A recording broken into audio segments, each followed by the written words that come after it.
asifiwe. Nataka nisikie shangwe na vigelegele kwa Yesu. Basi mchana wa leo ninalo neno ambalo Mungu amenipa kuja kusema na watu wa Same mjini. Bwana Yesu asifiwe. Mimi kwa majina naitwa Angel Raymond Temba. Nimeokoka na mpenda Yesu sana. Basi leo nina neno ninasema uponyaji kwa nguvu ya Roho Mtakatifu. Alafu kwa muda huo tutakuwa tunafungua kitabu cha Matendo sura ya 3 mstari wa 6 hadi wa 8. Somo letu linasema uponyaji kwa nguvu ya Roho Mtakatifu. Hapa kwenye kitabu cha Matendo ya Mitume sura ya 3 kuanzia mstari wa 6 hadi wa 8. Nimechukua hichi kipengele maana kinahusiana na ujumbe wangu. Lakini ukitaka kukielewa vizuri, lazima usome sura ya kwanza, yaani usome mlango mzima utaelewa ni kitu gani. Bwana Yesu asifiwe. Lakini kwenye hichi kitabu au kwenye huu mlango wa 3 kulikuwa na kiwete ambaye alikuwa anaketishwa katika mlango mzuri wa hekalu. Bwana Yesu asifiwe. Huyo alikuwa ni kiwete toka amezaliwa. Toka amefanyaje? Amezaliwa. Yaani toka yeye amezaliwa yeye ni kiwete. Kwa hiyo wakawa wanamchukua, wanampeleka, wanamweka kwenye mlango wa hekalu. Bwana Yesu asifiwe. Kwa mfano mlango wa kanisani mnamweka hapo. Ili kila yule anayeingia na yule anayetoka amuombe. Si ndio? Amwambie naomba unisaidie. Naomba. Kwa hiyo na wale wanaoingia na kutoka wampe kitu. Bwana Yesu asifiwe. Lakini tunamwona hii siku ambayo Mungu alikusudia kumponya huyu kiwete iliwadia. Akaja Petro na Yohana wakawa wanaingia katika hekalu. Wakapita kwenye ule mlango mzuri wa hekalu ambayo yule kiwete huwa anawekwa kila siku akiomba kwa yule anayeingia na kutoka ndani ya nini? Ya hekalu. Bwana Yesu asifiwe. Kwa hiyo alipowanyoshia mkono kwa kutaraji kupata kitu kutoka kwao, Petro akamwangalia pamoja na Yohana. Wakamwangalia, wakamwambia sisi hatuna chochote tunachoweza kufanyaje kukupa. Hatuna fedha wala hatuna chochote kile, ila tunaye Roho Mtakatifu ambaye ana uwezo wa kukuponya ukanyanyuka na ukafanya kazi ukapata cha kwako. Bwana Yesu asifiwe. Kwa hiyo akamwambia kwa jina la Yesu Kristo wa Nazareti simama uende. Na kwa vile Petro alikuwa ana nguvu za Roho Mtakatifu, nguvu zile zikatenda kazi, zikaenda zikamponya yule kiwete. Lakini Petro huyu ndio yule tunayemwona aliyemkana nani? Yesu. Petro huyu ndio yule tunayemwona ambaye alikuwa mwoga. Alikuwa hawezi chochote. Akiambiwa wewe ulikuwa pamoja na yule anayesulubiwa, anasema hapana, akaapa hadi. Kwa sababu gani? Alikuwa hana nguvu za Roho Mtakatifu ambazo zinaweza kutenda kazi ndani yake. Bwana Yesu asifiwe. Lakini ilipotimia siku ile ya Pentekoste, akazipokea zile nguvu za Roho Mtakatifu, akawa na uwezo wa kumwambia yoyote simama na upone. Bwana Yesu asifiwe. Maana yake tunatambua kuwa Roho Mtakatifu anatenda kazi ndani yetu. Roho Mtakatifu ana uwezo wa kuyaponya maisha yetu, kwa sababu yeye ndiye mponyaji mkuu, au yeye ndiye anayetenda kazi katika ulimwengu kupitia kanisa. Bwana Yesu asifiwe sana. Na nikisema kanisa ni nani? Kanisa ni wewe. Bwana Yesu asifiwe. Kanisa lina maana nyingi. Hata ili jengo ni kanisa, ila ni nyumba ambayo tunakutanika kwa ajili ya kumwita nani? Mungu. Kwa sababu alisema pale tulipokusanyika 2 au 3, tumenia mmoja mbele zake, yeye anakuwa katikati yetu, afu anashuka. Sio kushuka tu, anatembea. Bwana Yesu asifiwe. Kwa hiyo ili nalo ni kanisa, lakini kanisa au hekalu ni wewe mwenyewe. Bwana Yesu asifiwe. Yaani wewe mwenyewe ulivyo, wewe ni nani? Ni kanisa. Bwana asifiwe. Kwa hiyo ninapozungumza kuhusu uponyaji kwa nguvu za Roho Mtakatifu, na nikasoma hichi kitabu cha Matendo 3 mstari wa 6 hadi wa 8. Huyu kiwete aliponywa mwili, lakini leo Roho Mtakatifu ana uwezo wa kuponya mambo mbalimbali katika maisha yetu. Anapoingia ndani yako, anavyosema kwamba Roho Mtakatifu anapoingia ndani yako anabadilisha vitu, maana yake anaviponya. Bwana Yesu asifiwe. Bwana Yesu asifiwe sana. Roho Mtakatifu anaweza akakuponya akili au hisia zako. Wenda ukawa unaishi tu lakini umevunjika moyo. Wenda ukawa unaishi au unakuja kanisani lakini una hofu, una mashaka, ulishajeruhiwa, lakini Roho Mtakatifu akikaa ndani yako kikamilifu anakuponya. Bwana Yesu asifiwe. Huyu anaondoa hofu. Kama alivyoondoa kwa Petro, anaondoa na kwako. Anaponya maisha yako. Lakini Roho Mtakatifu anaweza kukuponya wewe katika utendakazi. Ninamaanisha kwamba anakuponya, anakuondoa au anakufungua kutoka katika nguvu za nini? Za giza. Kuna vifungo ambavyo unakuta vimetufunga. Kwa Roho Mtakatifu anapoingia ndani yako huwa anavifungua. Bwana Yesu asifiwe. Yaani kuna vifungo vingine lazima Roho Mtakatifu ahusike.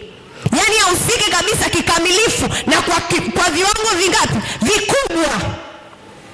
Bwana Yesu asifiwe. Bwana Yesu asifiwe sana. Lakini Roho Mtakatifu anaweza akakuponya rohoni. Maana yake akaachilia msamaha wa dhambi. Bwana Yesu asifiwe. Akakushuhudia ndani. Akakushuhudia shida yako. Au akakushuhudia, nikimaanisha shida na maisha, labda dhambi ulionayo, akakwambia hii dhambi ni mbaya, lakini akakushuhudia hukumu, akakwambia kutokana na hii dhambi kitachotokea ni kama Biblia inavyosema, mshahara wa dhambi ni nini? Ni mauti. Alafu akakuleta kwenye neema ya Kristo, akakwambia lakini kama mauti haijakupata bado ipo neema. Bwana Yesu asifiwe. Kwa hiyo ukajikuta umepona. Unajua neno kuokoka maana yake ni kuokolewa, si ndio? Unaokolewa kutoka katika nini? Katika shida. Kwa mfano nyumba ikawa inawaka moto, wakija wale zima moto wakikutoa, maana yake wamekuokoa kule usife, si ndio? Na wokovu nao ndivyo hivyo unaokolewa. Bwana Yesu asifiwe. Bwana Yesu asifiwe sana. Lakini anayetenda kazi yote hiyo ni nani? Ni Roho Mtakatifu. Bwana Yesu asifiwe. Anayefanya hivyo vote ni nani? Ni huyu Roho Mtakatifu. Yaani yeye ndo anayehusika na kila kitu. Wena hata ni ndoa au familia ina shida, umehangaika nao sana, lakini huoni mwelekeo, huyu Roho Mtakatifu ana uwezo wa kuponya. Watoto, unahangaika na mtoto kila siku, badilika. Mwanangu, akusikii. Roho Mtakatifu ndio jawabu la yote. Huyu Roho Mtakatifu ndio ana uwezo wa kuponya yote. Bwana Yesu asifiwe. Nataka tuangalie sababu zinazozuia uponyaji wa Roho Mtakatifu. Ni vitu gani ambavyo vinasababisha sisi siku za leo tusiupokee uponyaji wa Roho Mtakatifu? Unakuta tunahangaika na biashara, wenda biashara ni kufa tu. Na kupitia ile biashara kuna watu wanamtukana Mungu. Wewe umeokoka lakini ufanikiwi. Pale kwenye ile biashara panahitaji uponyaji. Sasa ni sababu zipi ambazo zinasababisha hivi leo sisi tusipokee uponyaji? Bwana Yesu asifiwe. Sababu ya kwanza, kutokuamini au mashaka. Kitabu cha Mathayo sura ya 13 mstari wa 58 anasema, wala hakufanya miujiza mingi huko kwa sababu ya kutokuamini kwao. Hii sababu ya kutokuamini au mashaka, mnakuwa na mashaka. Unaombewa lakini unasema hivi, kweli nitatoboa? Kweli mchungaji ameniombea, lakini hii biashara kweli itapita? Kweli mchungaji amemwombea huyu mke wangu au mume wangu, lakini atabadilika kweli? Mashaka huwa yanazuia uponyaji wa nani? Wa Mungu. Ukisoma hichi kitabu anasema wala kufanya miujiza mingi huko kwa sababu ya kutokuamini kwao. Huyu ni Yesu mwenyewe. Hakufanya miujiza mingi kwao alipozaliwa yeye. Hakufanya miujiza mingi mingi. Kwa sababu gani? Hawakumwamini, walikuwa na mashaka. Walijiuliza, huyu si ndio yule mwana wa seremala? Kaka zake si ndio mwana? Dada zake si wale ambao hapo hapa kwetu? Sasa hivi vitu wamevitoa wapi? Kwa badala ya kuamini na kupokea kwa imani, wakajiuliza, sasa huyu sura na rama jamani baba yake. Unaweza kujiuliza, huyu sura alifeli form 4. Haya, huyu mtoto sura hajasoma kabisa. Hapana, usiwe na mashaka. Pokea kile kitu ambacho Mungu anataka ukipokee. Bwana Yesu asifiwe. Na shetani huwa anatumia sana mashaka. Unaombewa kweli au unaomba mwenyewe? Baba, naomba nijazwe na Roho wako Mtakatifu. Nimetolea tu mfano. Naomba nijazwe na Roho Mtakatifu. Inahitaji imani. Uamini kwamba yupo na ananijaza sasa hivi.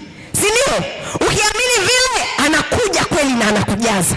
Lakini ukaanza kuangalia hivi, wasema mbona kama nijazi muda unaenda? Mbona kama nijazi, ukakata tamaa. Mashaka yanazuia kupokea kile kitu ambacho Mungu anataka. Mashaka yanazuia uponyaji wa kinini? Wa kimungu. Bwana Yesu asifiwe. Kwa hiyo hebu acha mashaka. Acha mashaka. Acha mashaka. Acha mashaka. Acha kusita sita. Acha kuogopa. Uamini Mungu. Bwana Yesu asifiwe.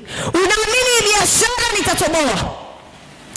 Au wenzangu kwenye familia hawajasoma, mimi nitasoma. Wenzangu hawajaoa, mimi nitaoa. Amini, usiwe na mashaka. Mwamini nani? Mungu. Nimesoma, nahitaji kazi. Mwambie Mungu, ninakuamini, utanipa nini? Kazi. Bwana Yesu asifiwe. Usiwe na mashaka. Ukasema vijana wengi hawajapata kazi, vipi mimi nitapata kweli? Unaweza kujiuliza, nitapata? Unamlilia Mungu mpaka sasa unamkufuru. Manake mwisho unalalamika. Mashaka. Nakumbuka siku moja mimi nikiwa chuoni, nilishaomba Mungu kuhusu jambo fulani.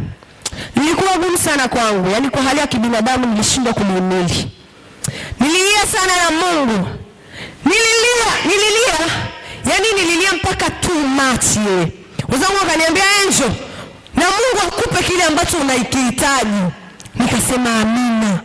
Mwingine anakuja anakuambia, Angel, haja ya moyo wako Mungu ameshakupa, ipokee. Amina. Lakini moyoni nina mashaka.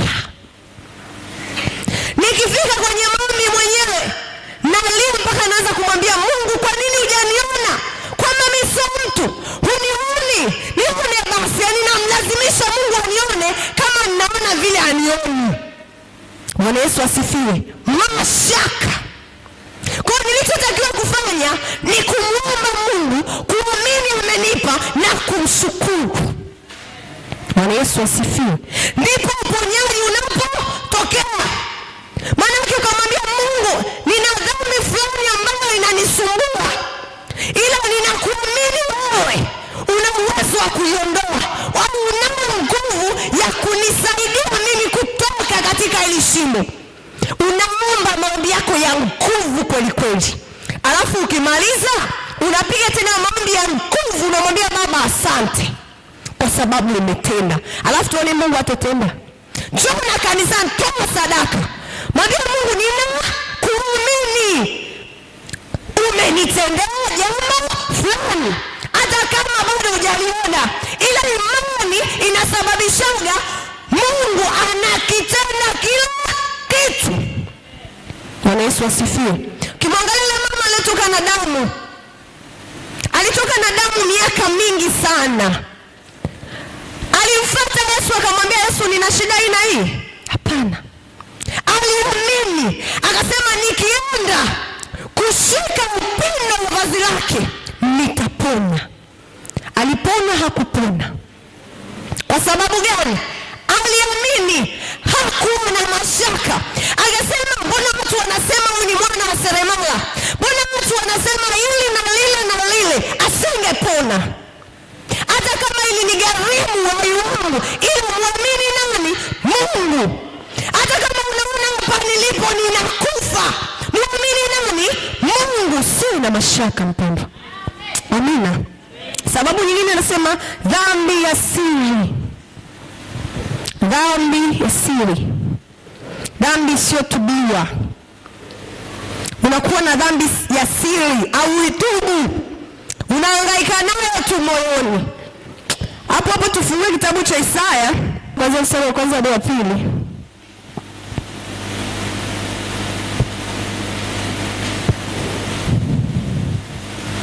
Tasoma, anasema, tazama mkono wa Bwana haukupunguka hata usiweze kuokoa, wala sikio lake si zito hata lisiweze kusikia. Lakini maovu yenu yamewafarakanisha ninyi na Mungu wenu, na dhambi zenu zimeuficha uso wake, msiuone hata hataki kusikia.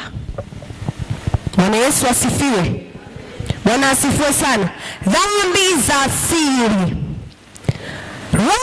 Niliongelea hapa nikasema Roho Mtakatifu ndiye anayetoa uponyaji kwa mtu, ndiye anayebadilisha maisha ya nani? Ya mtu, si ndio? Lakini Roho Mtakatifu achangamani na giza, hapendi dhambi. Kwa hiyo ili Roho Mtakatifu afanye uponyaji kwako, au aachilie uponyaji, au abadilishe maisha yako kwenye mambo mbalimbali, lazima uhakikishe uko kama yeye anavyotaka. Ukisema Mungu nisamehe, au nimeamua kuokoka, kuwa kama mtu aliyeokoka. Usiwe na dhambi nyingine ambazo zitamzuia Roho Mtakatifu kufanya mambo katika maisha yako. Bwana Yesu asifiwe. Nakuta mtu ameokoka, kasema kabisa nimeokoka, anahudhuria ibada zote, anafanya kila kitu, lakini ipo dhambi inayomzinga, ipo dhambi ambayo anaificha ndani, ipo dhambi ambayo anaitenda na ajui afanyaje ili aache. Bwana Yesu asifiwe. Alafu kupitia wewe ambaye kuna dhambi umeificha ndani, ukamnyima Roho Mtakatifu nafasi, yani ile nafasi ya Roho Mtakatifu ukaiweka dhambi, alafu Roho Mtakatifu akakaa nje, akashindwa kuponya maisha yako. Alafu unaingia kanisani, unatoka, jamii inajua wewe ni wa Shalomu kabisa, na unaendaga kanisani na unaomba na kila kitu. Unatengeneza ushuhuda gani? Bwana Yesu asifiwe. Maana yake Roho Mtakatifu anapoingia ndani ya mtu huwa anabadilisha maisha, na sisi wenyewe tunajua, si ndio? Ukaokoka, ukakubali kweli kuokoka, Roho Mtakatifu akiyabadilisha maisha yako, huwa hata jamii inajua, si ndio? Sasa unakuta wewe umeokoka, lakini jamii inasema huyu kaka si anasali Shalomu, mbona ni mzinzi? Huyu dada si anasali Shalomu, mbona ni mwongo? Yani kuna dhambi ambayo umeishikilia, hutaki kuiachia. Dhambi nyingine sawa, ni ngumu kusema sana, jikaze. Kwani dhambi yenyewe inakubaliki kuaibishwa? Haikubali. Yani haikubali. Utasema naende itakuletea hofu. Hivi nikaenda nikamwambia mchungaji, jamani ataniona nimekaa miaka 5 kanisani, alafu anaiza ambe atanionaje? Hofu inaanza, mashaka, nitaonekanaje? Lakini kumbe ungeenda kusema, ungeupata uponyaji na uzima wa milele ungeupata. Bwana Yesu asifiwe. Kwa sababu gani? Usipokubali kuponywa na kukaa kama Mungu anavyotaka, huwezi urithi ufalme wa mbinguni. Bwana Yesu asifiwe. Dhambi ya siri inaweza kukusababisha usione mbingu. Bwana asifiwe. Mimi nawaambia watu hata uvivu ni dhambi. Uvivu tu. Kwa sababu gani? Nikiwa mimi mvivu, kuosha vyombo, kudeki, fanya tu kazi za nyumbani kwangu, Mungu akiniangalia anasema hili ni jamaa kama nilivivu tu hivi, litasoma neno langu, litaomba, litafunga, maana litakuwa ni vivu kwenye kila kitu, kwa Mungu atachukia tu. Bwana Yesu asifiwe. Bwana Yesu asifiwe. Na ni kweli, ukiwa mvivu kufanya kazi utaweza kusoma neno? Utasoma mstari mmoja, utasoma hapa, tazama mkono wa Bwana, shachoka, bangalale. Ukisema niombe, yaani unajua asubuhi ile mpaka sasa hivi sijapumzika, kichwa kinayumba, kwa ngoja nikalale. Unakuwa mvivu. Hata ukiomba, unasimama, maombi ya chakula, Baba nalala nilinde. Hapana, hayo sio maombi ya mtu aliyeokoka. Bwana Yesu asifiwe. Hayo sio maombi ya mtu aliyeokoka. Bwana asifiwe. Lakini ukamruhusu Roho Mtakatifu akafanya matengenezo kwako, utakuwa mtu wa ajabu. Viwango vyako vitapanda. Bwana Yesu asifiwe. Umeokoka, umekuja kanisani, ukamtafuta Mungu. Mungu anaona unasoma mistari miwili, unaomba hata kama ni dakika 5, unaola. Ukienda kazini unaomba, Mungu anazidi mwisho wa siku utasoma kurasa nzima au sura nzima, utaomba lisali moja. Siku zinavyoendelea kwenda, utajikuta umekuwa ni jamaa la hatari. Yaani kwenye neno shetani hakushiki, kwenye maombi shetani hakushiki. Kwa sababu gani? Neno na maombi ndivyo shetani anavyovipiga vita. Kwa sababu anajua ukiomba utaujua ulimwengu wa roho vizuri. Ukisoma neno utatembea kwenye ahadi za nani? Za Mungu. Kwa hiyo anachokifanya, anaikokomelea hiyo dhambi ya siri ili Roho Mtakatifu asifanye mabadiliko kwako, ubaki pale pale. Wewe upende sifa tu na kuabudu kanisani. Maombi Jumatano hapana, Ijumaa hapana. Wakitangaza maombi ya kufunga mimi naumwa kichwa. Yaani una kila siku utakuwa utaki vitu vya kukutesa. Neno la Mungu linasema ufalme wa Mungu unatekwa na wenye nguvu. Utakuwaje na nguvu kama utakubali kukaa kwa Mungu kikamilifu? Utakuwaje na nguvu kama utakubali kuiacha dhambi asili ile kuzinga? Bwana Yesu asifiwe. Kubali leo kuiacha. Kubali leo kuacha. Kubali leo kuacha. Acha. Mwambie Yesu, nipo hapa mtoto wako. Yaani mwambie Mungu, mimi niko hapa leo, sitoki. Sitoki. Na yamema dhambi, wewe uzinzi, najua una masikio, unanisikia. Sasa ni hivi, nakuaibisha. Iaibisha tuone kama itakuja tena. Yaani wewe iaibisha, usikubali kukaa nayo. Kubali Mungu aiondoe, ufanye matengenezo ili kupitia wewe Yesu atukuzwe. Amina. Kuna wengine inasema hofu. Kuna wengine inasema hofu. Mathayo 8:26. Hapa ni Yesu mwenyewe alikuwa anasafiri na wanafunzi wake. Kwenye nini? Kwenye bahari, si ndio? Sasa alipokuwa anasafiri, mawimbi yakaja. Yalipokuja, yeye akawa amelala. Kwa hiyo wanafunzi wakawa wanamwamsha, baba amka. Yesu wanamwita amke, si ndio? Akaamka akawaambia hivi, mbona mna imani haba? Kwani nyinyi mlishindwa kuniambia tulia na zikatulia? Wakamshangaa. Akasema tulia, zile pepo na yale mawimbi yote yakafanyaje? Yakatulia. Alafu wakabaki wakimshangaa, huyu ni nani ambaye hata mawimbi ya bahari na pepo zinamtii? Yesu asifiwe. Akashangaa, kumbe tunajifunza kuna vitu vingine sio vya kuleta huku, vitu vingine ni vya kushughulika wewe mwenyewe, ulipe gharama mwenyewe. Bwana Yesu asifiwe. Bwana Yesu asifiwe sana. Usiwe na imani haba. Usiseme yani ninauma nini. Nataka kwanza nikamwambie mchungaji, shughulika kwanza mwenyewe. Lipa gharama kwanza mwenyewe. Shetani aone kweli nimeamua. Sio kwenye ukoo wenu sijui mfanikiwaje. Lipa gharama. Sema mimi nitafanyaje fanikiwa. Bwana Yesu asifiwe. Sasa tumeona hapa sababu ambazo zinatusababisha sisi tusinde kupokea uponyaji wa nani?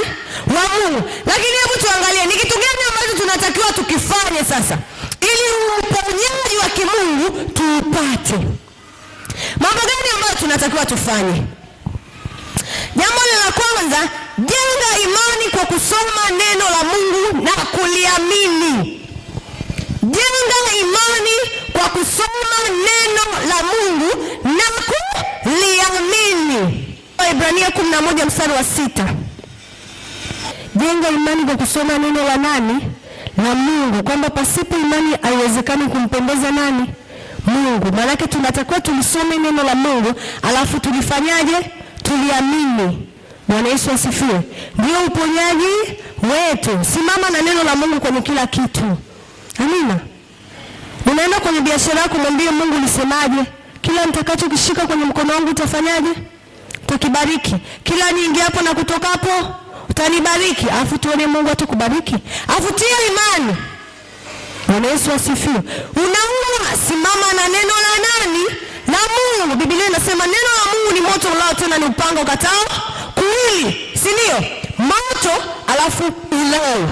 Alafu upanga alafu ukatao kuwili. Alafu unakata tu, unagawanyisha. Yaani wewe unaweza kugawanyisha roho, nafsi na mwili. Kila kitu kikakaa. Bwana Yesu asifiwe. Kwa ukisimama neno kwenye ugonjwa, ukasema kwa kupigwa kwako mimi nimepona. Si ndio? Lile neno linafika kwenye ule ugonjwa, linaumeza.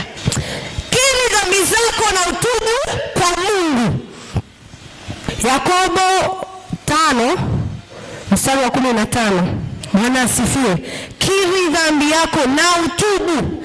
Maana yake ni kwamba huku kuomba kwako si umekiri. Umekuja hapa mwenyewe labda siku ya Jumanne, hata kama ni ya Jumapili au ni siku gani, ukapiga magoti, ukamwambia Mungu wewe upo. Hebu Yesu angalia, unanijua vyema. Nina hii dhambi ya uzinzi Baba, inanisumbua, inanikera. Ukaisema kwa Baba yako aliye mbinguni. Si ndio?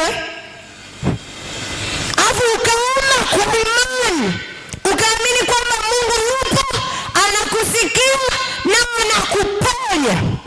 Bwana Yesu asifiwe. Neno la Mungu linasemaje? Hata kama alikuwa ametenda nini? Dhambi, anasamehewa. Na pia sio kuomba tu unakuja hapa, sio unakuja hapa dakika 15 au nusu saa tu umemaliza. Hiyo ni nini? Ni dhambi. Dhambi inahitaji kulipa gharama. Lazima ulipe gharama. Mungu akikuangalia kweli aseme kweli mtu anania kufanyaje? Huwa Mungu angalia maneno. Angalia unavolia. Unamsema Baba ona. Nani? Anaangalia huko moyoni kuna jibu nini? Kwani hichi kitu kimetoka moyoni au ni machozi tu na mdomoni au maneno? Bwana Yesu asifiwe. Amini kutoka ndani. Chukia kweli ya dhambi kutoka wapi? Ndani. Piga magoti kwa bidii. Bwana Yesu asifiwe. Piga magoti kwa bidii. Za kuamelala usiku umeamka. Anza mwambie Baba umeona? Zangu wote wale wamelala. Mimi niko hapa ninakutaka. Sitaki kwenda jehanamu. Sitaki kukosa uzima wa milele kwa ajili ya hii dhambi ambayo nimeificha. jisaidie, jiachilie. Nakwambia hata kama ni usiku wa manane, kila kitu kimetulia, atakuja na atakuponya. Ukiamka asubuhi wewe ni mpya. Yaani utashangaa kwamba umeokoka, lakini zile lugha za matusi za mtaani, sijui za nini huwezi kuziacha. Lakini umeokoka, ukamwambia Baba nisaidie kwa moyo mmoja, ukamwambia Mungu nisaidie. Bwana Yesu asifiwe. Utashangaa hata kama ni saa ngapi, kila kitu kinapigwa kinaondolewa. Asubuhi mamako anakuambia, Rachel, hujambo mwanangu? Sijambo mama. Shikamoo. Anashangaa, wewe umekutwa na nini? Kwa sababu gani? Akiwa umelala yeye, wewe ulisimama ukapiga magoti ukamwambia Mungu niondolee. Bwana Yesu asifiwe. Bwana Yesu asifiwe sana. Ulikuwa na wadadadada na wakakakaka kwenye simu yako wanakusumbua kweli kweli. Huwezi kumwambia mimi sitaki. Unamwambia, unashirika nao, unajitenga nao kwenye ulimwengu wa roho usiku. Bwana Yesu asifiwe. Muda wote unakaa unapiga goti, unamwambia Mungu mimi nataka kuacha, lakini sijui naachaje. Yaani jifunze kitu hichi kimoja. Ukiingia ibadani, mwambie Mungu nisaidie, nisamehe, nirehemu, nipe kibali tena cha kuingia patakatifu. Bwana Yesu asifiwe sana.